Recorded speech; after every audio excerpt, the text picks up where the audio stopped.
La démarche RSEA, la démarche de responsabilité sociale et environnementale des associations, c'est une démarche de responsabilisation des acteurs associatifs et qui émane directement d'un processus de travail qu'on a eu pendant 1 an et qui a été la réactualisation de la charte des engagements réciproques entre la ville de Rennes et le monde associatif rennais.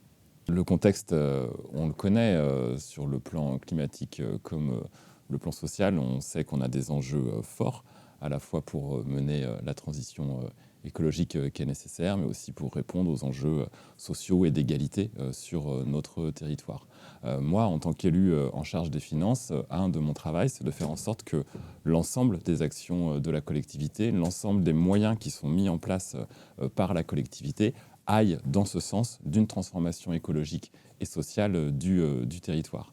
Et de fait, par effet ricochet, ce qu'on cherche à s'appliquer à nous-mêmes au sein de la collectivité, par exemple sur nos achats. Aujourd'hui, on a une démarche d'achat responsable sur le plan écologique et social. L'enjeu, c'est aussi qu'on puisse avoir ce travail-là dans les partenariats qu'on a avec les associations et l'ensemble des acteurs du territoire. La ville de Rennes est exigeante avec elle-même concernant les enjeux environnementaux et sociaux.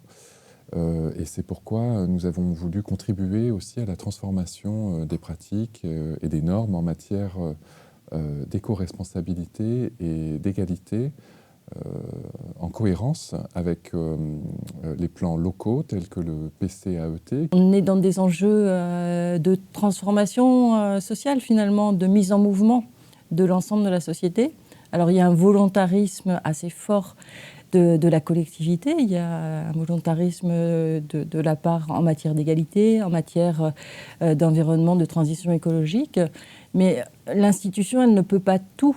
Elle n'est pas toute puissance, il y a un vrai enjeu à travailler avec l'ensemble des forces vives de la société et globalement avec l'ensemble des citoyens et des citoyennes.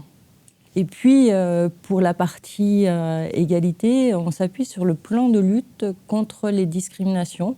C'est le cadre de nos actions en matière de construction de l'égalité réelle. La société, elle est traversée par des situations de violence qui touchent les individus parfois au plus profond de leur intimité, qui fragilise notre société. On a 3 axes dans ce plan. Le premier axe, c'est reconnaître la réalité des discriminations, parce qu'en la matière, bien souvent, il y a beaucoup de négation, et on réduit d'ailleurs au silence, et même parfois, quand on est victime de discrimination, on préfère ne pas en parler, de peur de ne pas être entendu et compris. Donc, le deuxième axe, c'est accompagner, soutenir les personnes qui ont à subir des discriminations.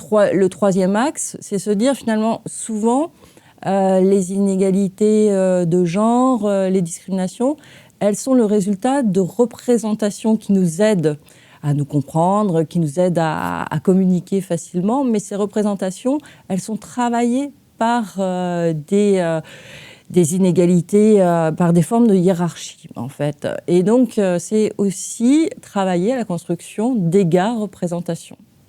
Concrètement, c'est créer un mouvement chez les acteurs associatifs, c'est-à-dire être amené à se poser un certain nombre de questions. Alors, ça ne part pas du postulat que ce sont des acteurs qui ne s'en posent pas, au contraire. Aujourd'hui, les acteurs associatifs sont des acteurs par définition en mouvement sur les grands enjeux de la société.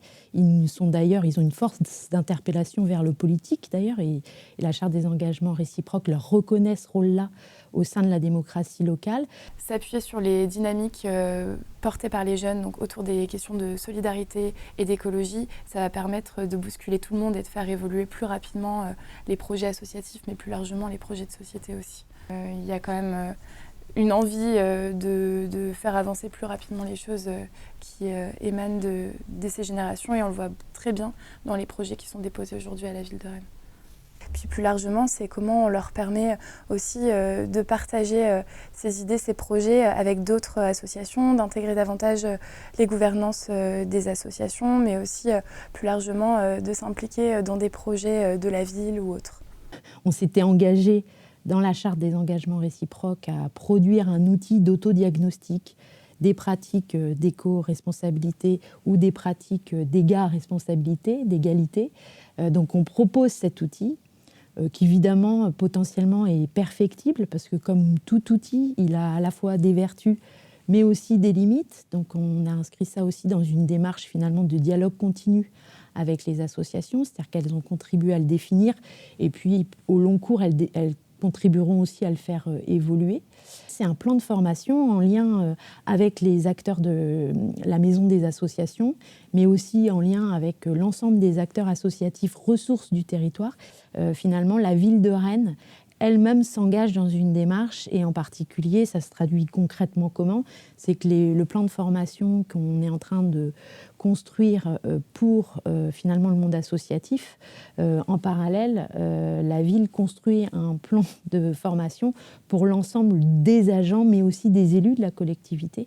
Donc cette charte des engagements réciproques, elle renvoie à une réciprocité dans la responsabilité à la fois de la ville et des associations. C'est bien le principe même de ce document, charte des engagements réciproques. Le questionnaire qui a été conçu est à disposition sur le portail associatif. Donc quand une association souhaite rentrer en demande de soutien de la ville, est invité à s'engager au titre de la charte des engagements réciproques ville-association, et puis est invité, parce que c'est un des engagements de la charte, à se lancer dans cet autodiagnostic, donc à disposition le questionnaire RSEA. Toutes les associations qui vont faire une demande de matériel, une demande de mise à disposition de lieux ou une autre demande d'accompagnement vont être amenées à s'auto-évaluer sur les questions de RSEA, donc directement via le portail associatif, annuellement. Le premier axe de la politique sportive de la ville, c'est l'accès de toutes et tous aux pratiques sportives sur le territoire. Même si on n'est plus très loin de la parité en matière de pratiques, on voit bien que la nature même des pratiques est différente entre les hommes et les femmes. Les hommes sont encore un peu plus tournés vers la compétition, les femmes un peu moins, un peu plus dans le loisir. Voilà, ça passe aussi sans doute par la présence de plus de femmes dans la gouvernance du sport à tous les niveaux. Nous on travaille avec elles depuis maintenant presque 10 ans. J'ai été élu moi en 2014 et on avait mis en place les états généraux de la culture pour avoir un dialogue avec elles justement, avec l'ensemble des assos culturels, pour travailler sur des enjeux plus de société.